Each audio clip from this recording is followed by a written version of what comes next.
Vamos a seguir con nuestra serie de exposiciones de Primera de Timoteo y hoy terminamos con el capítulo 5. Los versículos que entran en lo que voy a compartir son los versículos 17 al 25. Y el tema para la exposición de hoy es la segunda parte de lo que hablamos ya la última vez, cómo comportarse en la iglesia.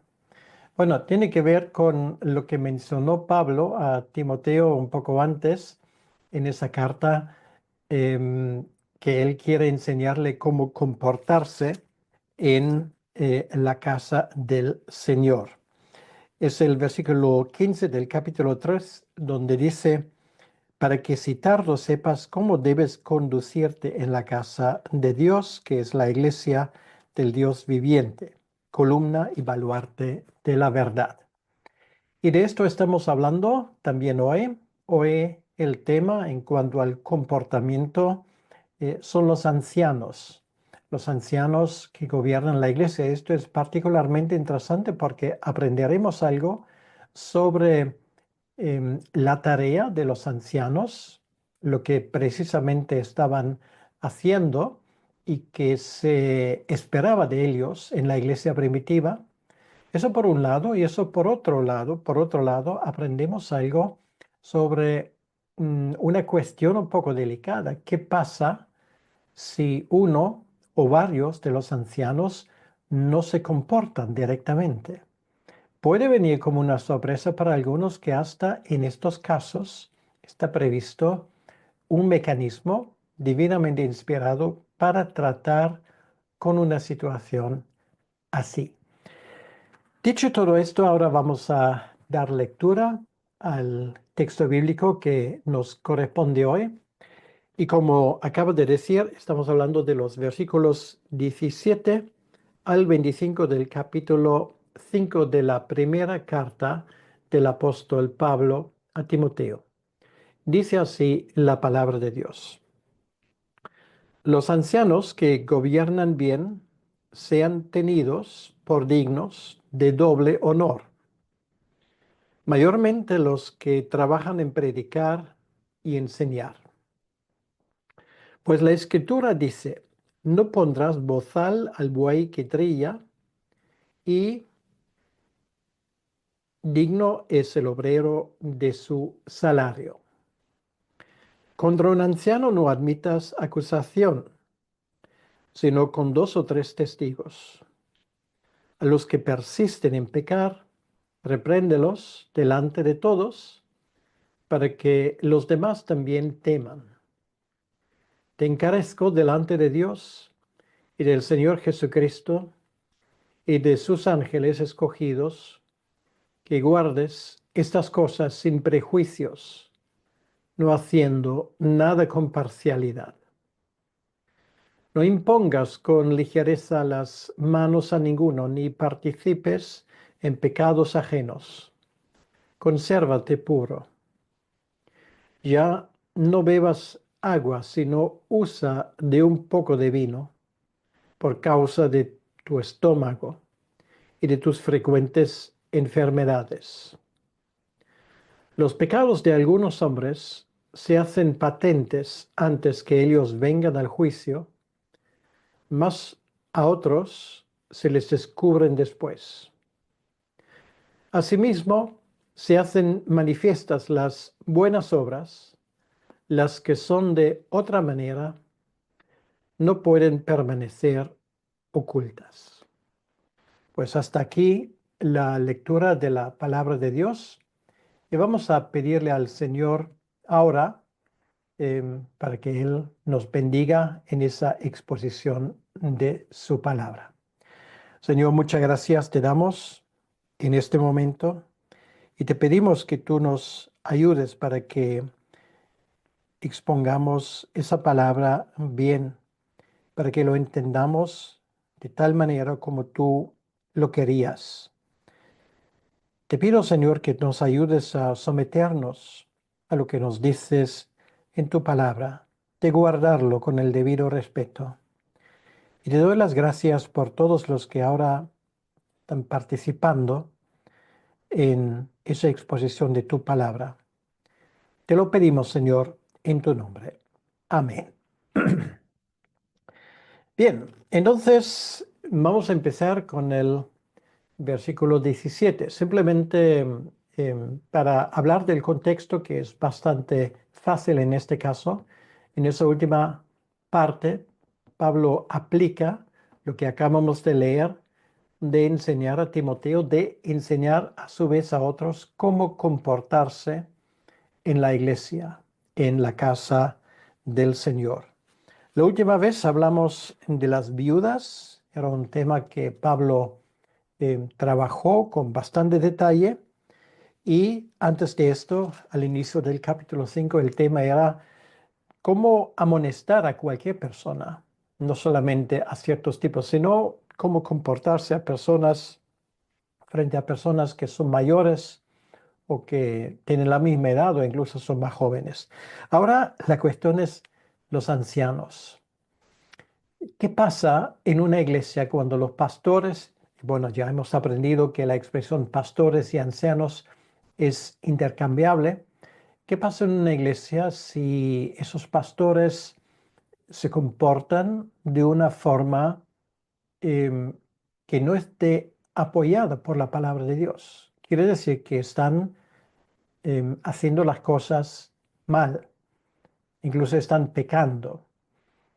Hay una forma de corregir esto. Y por otro lado, Pablo entra en el tema. De todos modos, ¿qué exactamente es la tarea de un anciano? ¿Qué se le espera de él, de parte de la congregación? ¿Y qué puede esperar él de parte de la congregación? Bien, de eso vamos a hablar ahora y ya la primera parte de lo que es el versículo 17 es muy interesante. Pablo habla aquí de los ancianos que gobiernan bien. Entonces, los ancianos obviamente tienen la tarea de gobernar la iglesia.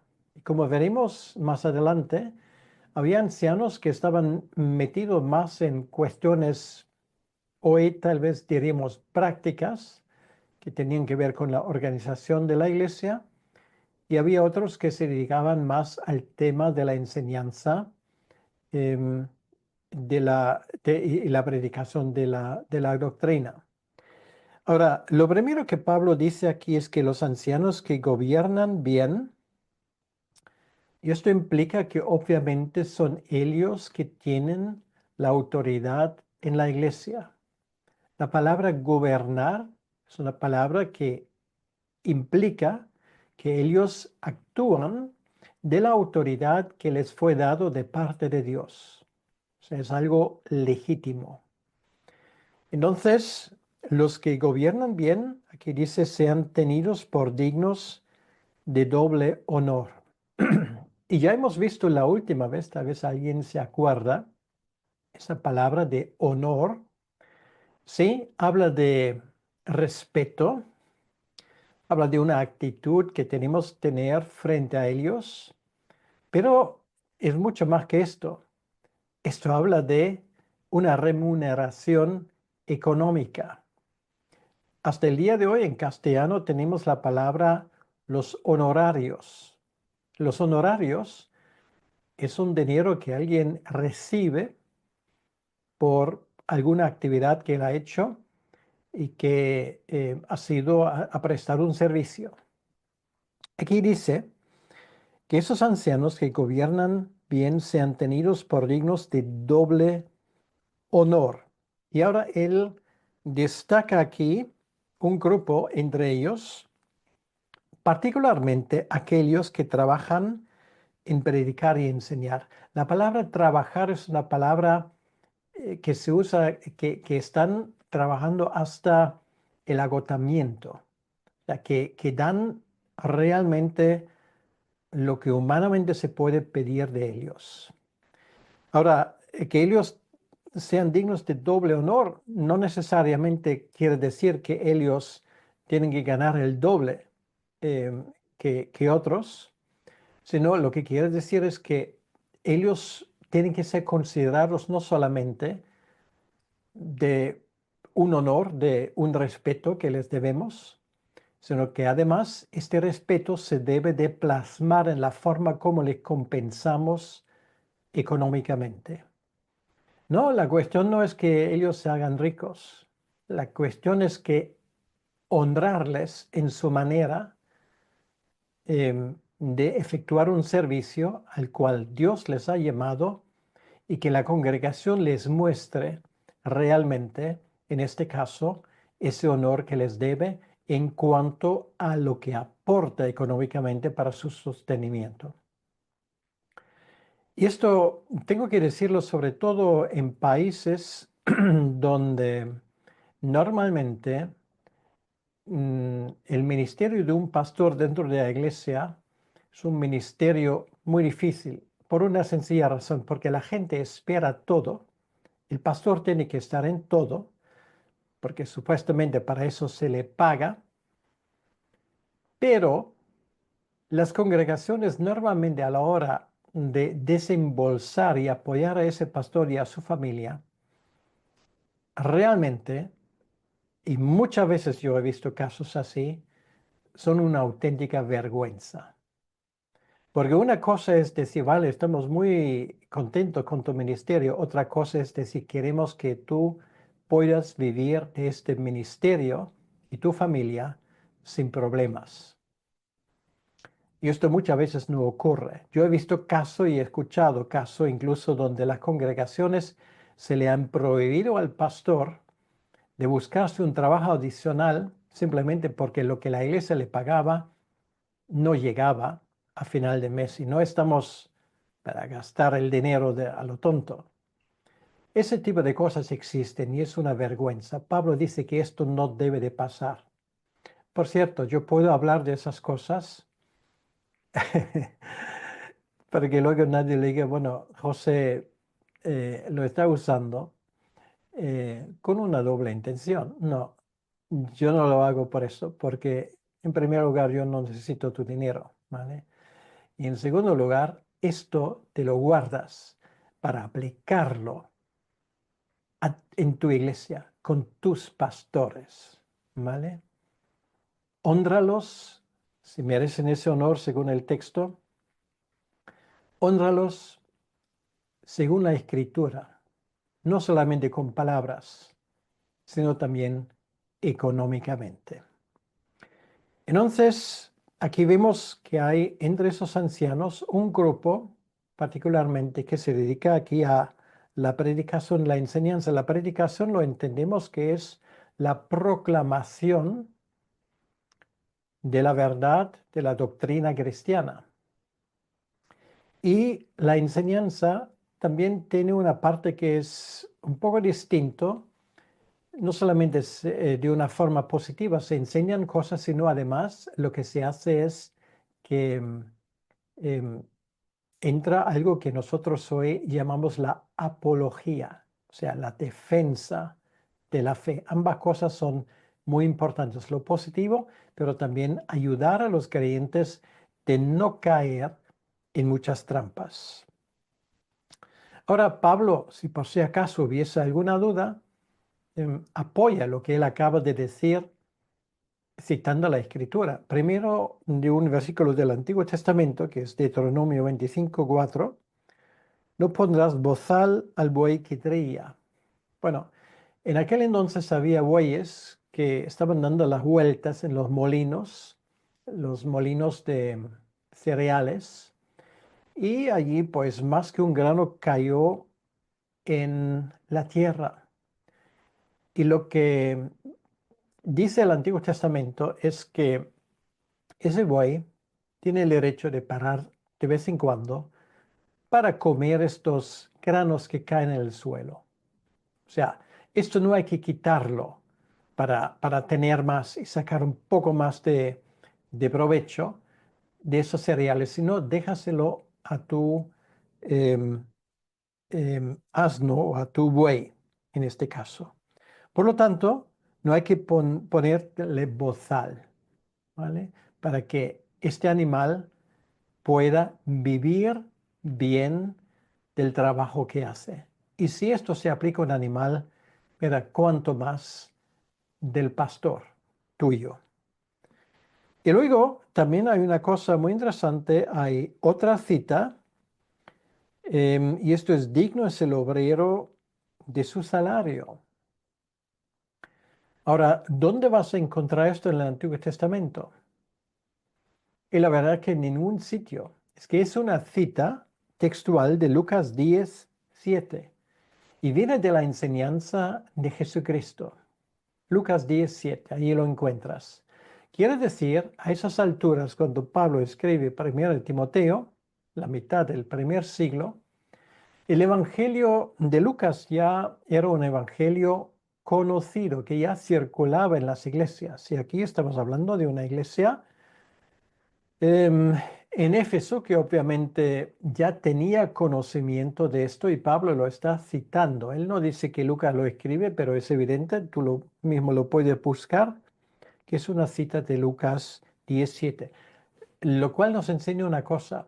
La iglesia no solamente usaba ya varios evangelios, como mínimo tres: el de Mateo, el de Marcos y obviamente el de Lucas, y estaba usando estos evangelios como si fuera lo que es, y es decir, escritura inspirada. Por lo tanto, aquí tenemos una prueba que la iglesia ya en su momento usaban los evangelios y usaban las epístolas apostólicas, y la puso al mismo nivel que la escritura del Antiguo Testamento. Es muy interesante esto en cuanto a la autoridad de los libros del Nuevo Testamento. Solamente quería haberlo mencionado porque me parece sumamente importante ese principio. Bien, bueno, Pablo, por lo tanto, en estos primeros dos versículos ha hablado de los ancianos que desempeñan su ministerio con dignidad y con exactitud. Y dice, bueno, en su remuneración se nota si la iglesia les aprecia o no. Deben de recibir ese honor. Ahora, ¿qué pasa con aquellos que no desempeñan su función de una forma ejemplar? Y si Pablo lo nota, obviamente es porque en aquel entonces ya existió ese problema. No es algo particular de nuestros tiempos. Ahora él dice: contra un anciano no admitas acusación, sino con dos o tres testigos. No que hay que olvidar que Timoteo aquí actuaba de cierta manera como legado apostólico, lo cual quiere decir que Timoteo tenía que supervisar más que una iglesia.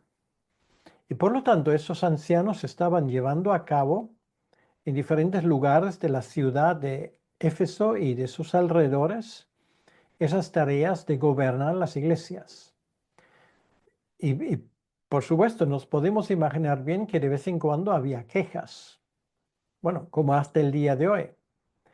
Normalmente el último que se entera de las quejas que hay contra él es el pastor mismo, porque nadie tiene, digamos, el coraje de decírselo claramente. Es fácil hablar detrás de la espalda de una persona.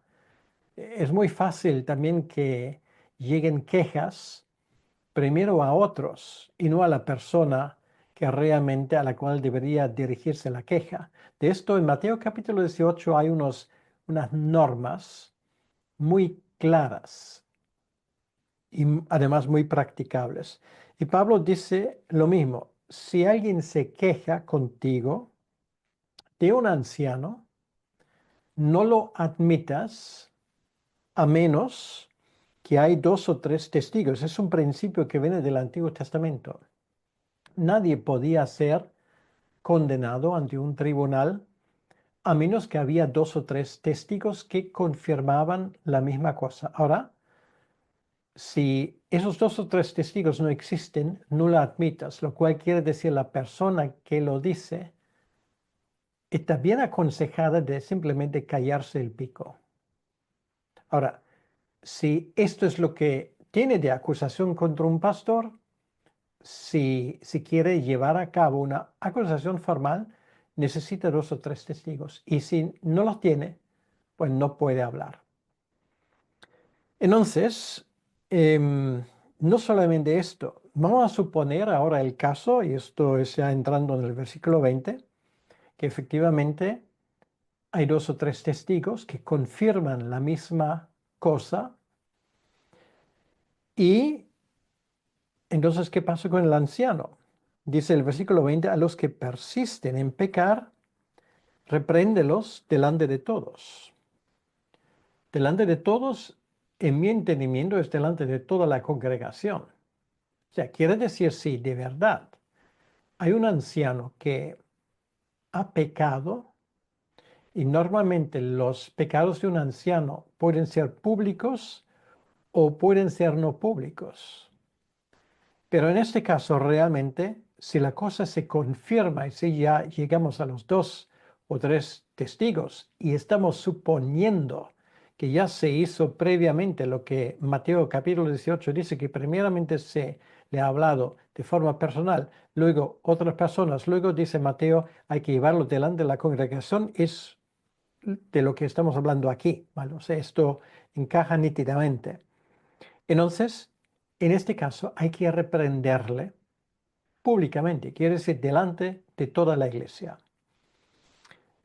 Y claro, uno puede decir, bueno, pero esto es fuerte, claro, esto es fuerte, pero esto es la manera como hay que tratar con personas que no son capaces de admitir que han pecado y que ese pecado está dañando a la reputación de la iglesia, porque particularmente el pecado de un anciano, de un pastor, es doblemente grave, si se merece el doble honor a la hora de ser remunerado y tratado y hace su trabajo bien. Por otro lado, es doblemente grave si esa persona está pecando. Entonces, la iglesia que está intentando tapar esto o resolverlo de maneras que normalmente lo conocemos de la política del mundo, está muy mal aconsejada. Ese tipo de cosas hay que tratarlo públicamente. ¿Por qué? Porque eso se va a divulgar de todos modos. Y si la iglesia no toma, como se suele decir, el toro por los cuernos, esto se va a comer la iglesia como un cáncer. Por lo tanto, hay que decirlo públicamente, y aquí dice para que los demás también teman. Los demás son los demás ancianos. Esto debería ser también para ellos un ánimo, digamos, de llevar a cabo su ministerio de buena manera y no de mala manera. Por lo tanto, una vez más, aquí tenemos unos procedimientos muy claros. Y el siguiente versículo, incluso Pablo está hablando de forma más fuerte. Lo que está poniendo realmente es que pone a Timoteo bajo juramento de proceder de esa manera. Porque estamos hablando de una cosa súper seria.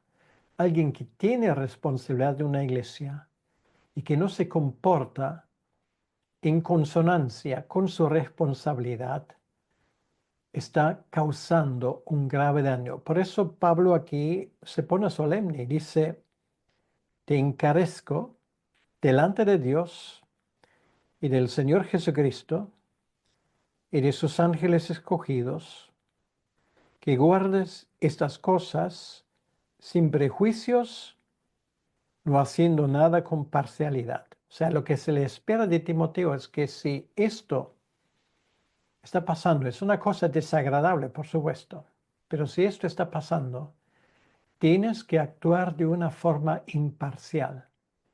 Que sea una persona que ha servido fielmente en esa iglesia durante mucho tiempo, pero que no quiere reconocer su fallo y su pecado, hay que llevarlo a cabo igual. Que eso sea tu mejor amigo, aparte de ser tu hermano. Da igual, hay que llevarlo a cabo de forma imparcial. Llámese como se llame, em, haya tenido el caché que haya tenido, esa justicia divina hay que aplicarlo de una forma, como dice aquí, sin prejuicios y sin parcialidad.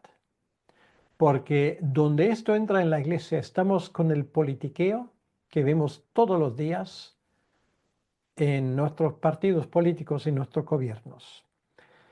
Y antes de pasar al siguiente versículo, quiero mencionar simplemente aquí hay una expresión, bueno, esto es algo tangencial o marginal, pero me parece importante.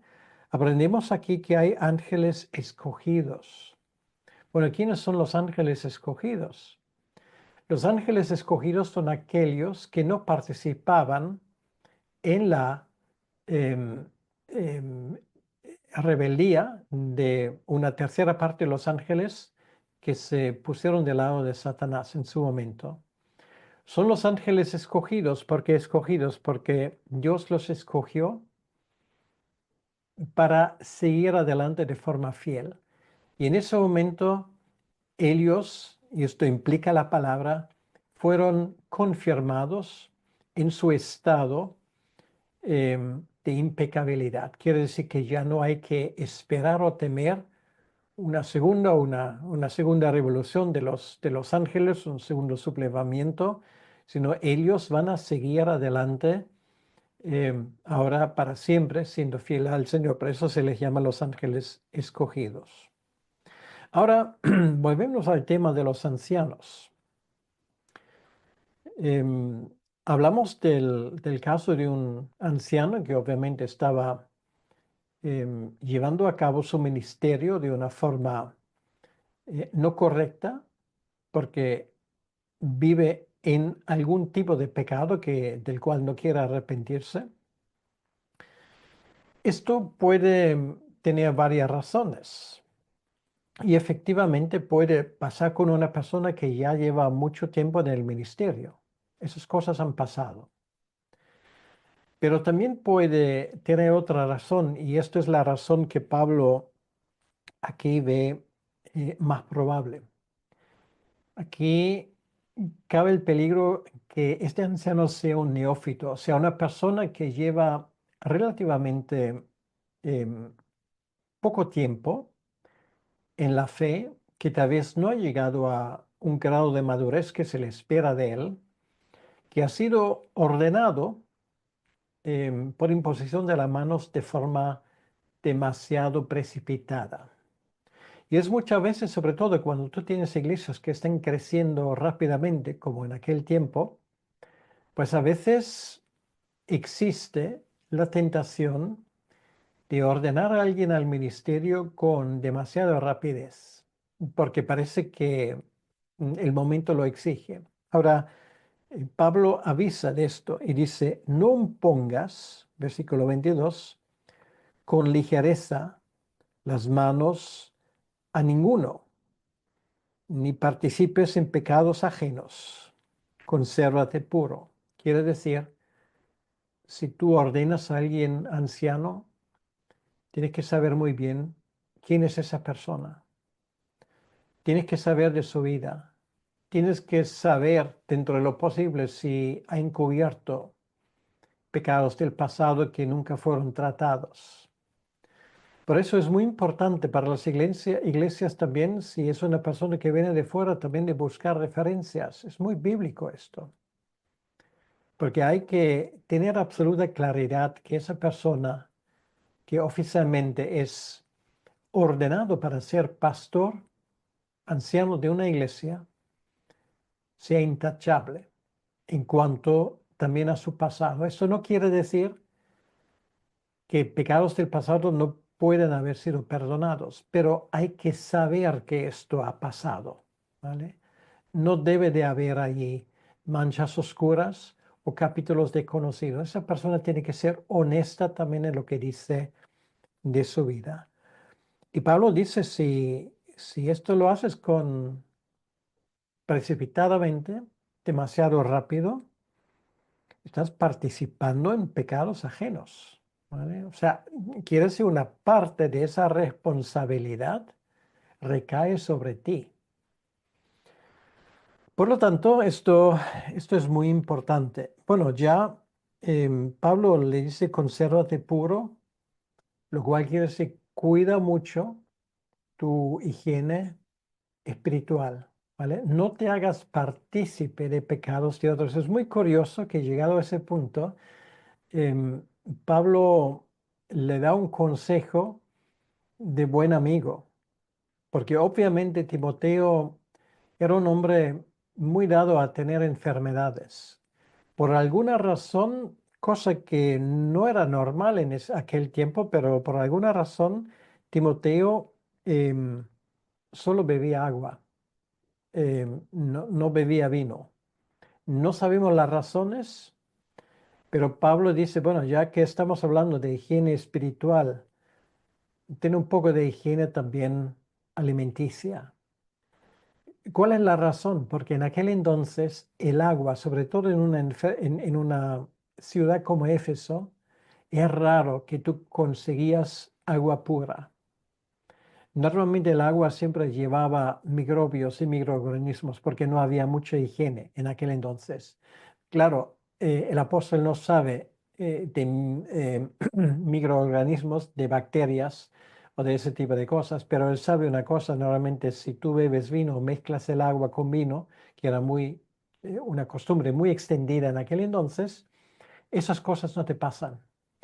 Y Timoteo, por lo visto, está continuamente, tiene problemas con el estómago. Quiere decir bueno, sin entrar en detalle, yo tampoco soy médico, tiene malestar, tiene vómitos, bueno, ese tipo de cosas, diarreas, todo eso entra y es causa del mal agua que bebe.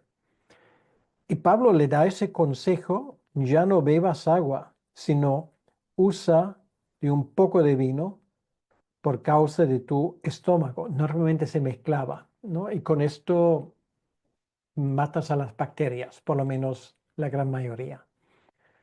Em, y Pablo lo dice, bueno, posiblemente por consejo de Lucas, que era médico, ¿vale? Que siempre estaba en la órbita de Pablo. Dice, bueno, díselo. Pablo no lo menciona a Lucas, pero obviamente Lucas cuidaba mucho que a Pablo no pasaba lo mismo. Y dice, Pablo, pues bébete tu vino, mezcla el agua con vino, porque si no vas a tener un problema. Bien. Ahora, él vuelve al tema en el versículo 24 y dice aquí, los pecados de algunos hombres se hacen patentes antes que ellos vengan a juicio, mas a otros se les descubre después. Esto quiere decir que hay dos tipos de pecados, o dos tipos de pecadores, debería decir. A unos se les descubre, ¿vale? Y en este caso, pues, esto lleva a los procedimientos de los cuales hemos hablado aquí. Ahora, por cierto, ¿qué ocurre si hay arrepentimiento? Bueno, yo entiendo si hay arrepentimiento, en este caso, pues esa persona puede seguir, ¿vale? Bueno, depende de cada caso, pero normalmente la idea es precisamente llevar a la persona al arrepentimiento. Esto es lo que quieres decir. Y esto es lo que muchas veces ocurre también con personas que están en una situación así, que muchas veces por pecados relativamente inocentes o de poca repercusión son tratados de una forma muy cruel de parte de sus iglesias. Si hay arrepentimiento, entonces esa persona debe también de recibir el perdón de parte de la iglesia, porque el perdón de Dios ya lo tiene. Entonces, de eso estamos hablando. Los pecados de algunos hombres se hacen patentes. Quiere decir que a veces se les pillan con la mano en la masa. Y si esto ocurre, mucho cuidado, porque claro, esas cosas normalmente se, se hablan rápidamente. Y más conocido es una persona, pues más rápido se habla. Lo que ese texto dice, que en algunos casos esto ocurre antes y tenemos que comportarnos de forma correcta, tanto como somos el pecador como también somos de aquellos que tienen que tratar ese pecado. Pero en otros casos, esto no sale. Dice aquí, más a otros se les descubren después. ¿Después de qué? Después de tal vez haber dejado el ministerio allá, después de su jubilación o después de su muerte, como ha pasado en algunos casos. Ahora, ¿qué quiere decir esto? Esto quiere decir que no se aplica a todos. Aquí dice los pecados de algunos hombres, no de todos los hombres. Porque una cosa es evidente. Todos nosotros tenemos cosas en nuestra vida que estamos bastante contentos de que nadie lo sabe y que además el Señor lo ha perdonado. ¿Para qué vamos a engañarnos? El perdón del Señor está ahí. Pero en algunos casos esas cosas salen a la luz. En algunos casos antes y en otros casos después. Ahora, y respectivamente de las consecuencias que esto puede y debe tener en el ministerio de una persona, hay que saber una cosa. Todos somos pecadores que hemos hallado gracia de forma inmerecida de parte de nuestro Dios. Y cuando se aplican el castigo correspondiente de forma interna de una iglesia a un pastor cuyos pecados han salido y eran graves, no hay que tratarle como un paria. Sí es posible que pierda el ministerio, pero esto no quiere decir que nadie le puede quitar la iglesia, porque debe de estar en la iglesia. Debe de estar a los pies de Cristo para recibir allí perdón de sus pecados. Tenemos que tener mucho cuidado como iglesia de no olvidar que al fin y al cabo cualquiera de nosotros no es otra cosa que un pecador que ha hallado gracia. Y en algunos casos, pues esto se puede descubrir después. Quiere decir que allí ya es el Señor quien dictará sentencia. Ya no nos toca a nosotros de hacerlo. Pero es mucho mejor que ni antes ni después se descubre nada, porque nuestra vida es una vida coherente y a la luz de la Escritura. Y luego Pablo termina con el versículo 25 cuando dice, asimismo, se hacen manifiestas las buenas obras y las que son de otra manera no pueden permanecer ocultas. Quiere decir, lo mismo que ocurre con el pecado, con las malas obras, ocurre con las buenas obras. En algunos casos lo notamos enseguida y en otros casos no lo notamos porque nadie lo cuenta, porque tal vez nadie lo ve. Y tal vez esas cosas incluso salen después de la muerte de una persona, cuando finalmente nos demos cuenta qué tesoro hemos tenido en nuestra iglesia. Eso también es cierto, tanto en lo malo como en lo bueno. Y me parece muy importante terminar todo ese asunto con una reflexión que me parece muy importante. Todos tenemos que aparecer en algún momento delante del trono de nuestro Señor. Por lo tanto, tenemos que responder en primer lugar a Él, porque Él nos conoce.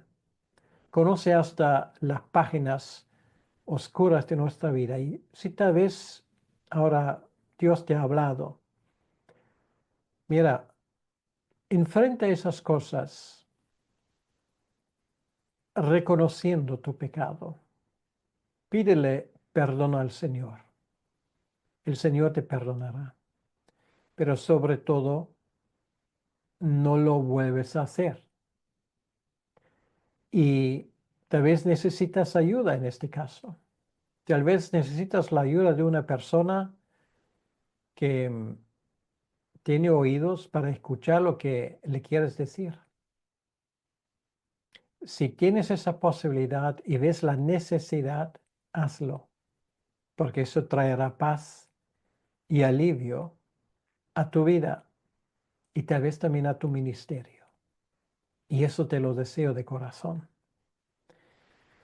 Y luego, una última palabra a aquellos que a veces dicen, mira, nadie me dice nada por lo que yo estoy haciendo en la iglesia. Sí, mira, en algunos casos estas cosas no se ven, no se descubren, pero me puedes creer una cosa. De la misma manera como el Señor está viendo a aquellos que se comportan de una forma improcedente, pues Él también te ve a ti. No lo hagas para los demás, hazlo para el Señor. Y como aquí dice, lo que tú haces para el Señor no puede permanecer oculto. Y esto, al fin y al cabo, es lo más importante. ¿Qué te parece? Por lo tanto, yo te sugiero que terminemos en oración y que vamos a pedirle al Señor que Él aplique todo esto, lo que hemos estudiado, a nuestras vidas. Señor, gracias te damos por este momento que hemos podido tomar para estudiar tu palabra. Ayúdanos a entender bien lo que hemos estudiado. Ayúdanos a aplicarlo a nuestras vidas. Señor, si en esta audiencia pues hay alguien que necesita ayuda, ayuda pastoral, que necesita una persona que le escuche donde pueda dejar sus obras que ha cometido que no están conforme con tu voluntad, procura que se encuentre. Te pedimos, Señor, que tú nos perdonas nuestras ofensas y donde ocupamos un lugar de responsabilidad dentro de la iglesia, ayúdanos a desempeñarlo con humildad, sabiendo que somos frágiles y que ninguno de nosotros pueda jactarse de sus fuerzas. Todo esto, Señor, te lo pedimos en tu nombre y para tu honra y tu gloria. Amén. Pues que el Señor te bendiga y hasta la próxima vez.